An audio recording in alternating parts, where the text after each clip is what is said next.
दुपट्टा, इतना फिक्र होने लगी मेरे बेटे को अपनी पत्नी की। मेरे होते हुए भी बेटे से बिना सामान मंगाए रहा नहीं जाता उससे।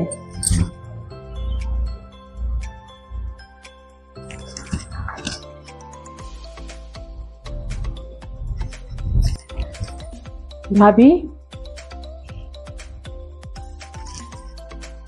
मेरा दुपट्टा झोला ऐसे क्यों फेंकी है? मैं नहीं फेंकी, और कब लेके आए मुझे बताया भी नहीं। भाभी, अगर आपको नहीं मंगवाना था तो मत मंगवाती। मांग के मेरे दुपट्टे पे गुस्सा क्यों उतार रही हैं? मैं सच कह रही हूँ दीदी, मैं इनको कलर देख के बोली थी लेके आने के लिए। कब लाए, किसको दिए और वहाँ कौन फेंका मुझे कुछ नहीं मालूम, लेकिन मुझे पता चल गया। भाभी, आप भी उन भाभीियों की तरह ही है जो कोई भी सामान अपना देना पसंद नहीं करती, और वो अपने भाई से भी मंगा दे तो उसका गुस्सा भी उन पे उतारती ही है, जैसे अभी आप मेरे साथ कर रही हैं। लीजिए अपना दुपट्टा। परिवार को खुश रखना मेरे बस की बात नहीं है।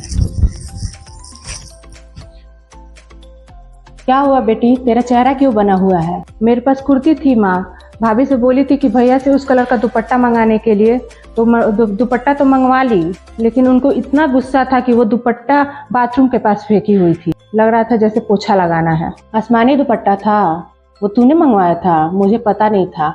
यही बेटा बाहर आके दिया तो देखी उसमें दुपट्टा है। मैं सोची दुपट्टा मंगवाने लगी है बहू अब, और वो बहू का दुपट्टा लाने लगा, इसीलिए मैं ही फेंक दी।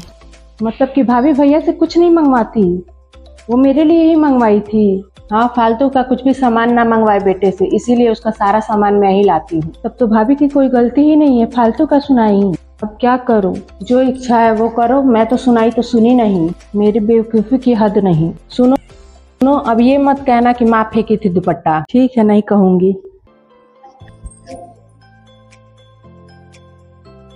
भाभी, भैया मेरे बेटी को दे के चले गए थे और वो निकाल के खेल रही थी, और मुझे लगा कि आप वहाँ निकाल के फेंकी हुई हैं, इसीलिए आपको गलती से सुना दी। कोई बात नहीं दीदी, शायद ननद भाभी का रिश्ता ऐसे ही कमजोर होता है, इसे कोई भी एक शब्द में तोड़ देता है। इतना भरोसेमंद नहीं होता है कि कोई एक बार में अनदेखा कर दे कि नहीं मेरी भाभी ऐसा नहीं कर सकती। खैर कोई बात नहीं, ऐसे नाजुक होते तो इसमें मैं क्या कर सकती हूँ।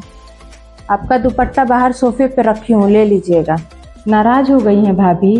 मेरे नाराज होने या ना होने से किसी को क्या फर्क पड़ता है? आपके ऐसे शब्द सुन के मुझे फर्क पड़ रहा है भाभी, अच्छे से बात कीजिए ना। मेरे तरफ से भी सॉरी। ननद भाभी का रिश्ता बहुत नाजुक होता है, इसे संभाल के रखना हम दोनों का ही काम है। हाँ भाभी, रखूंगी अब से मैं भी। आप तो हमेशा रखती ही, अब मुझे ही रखना है।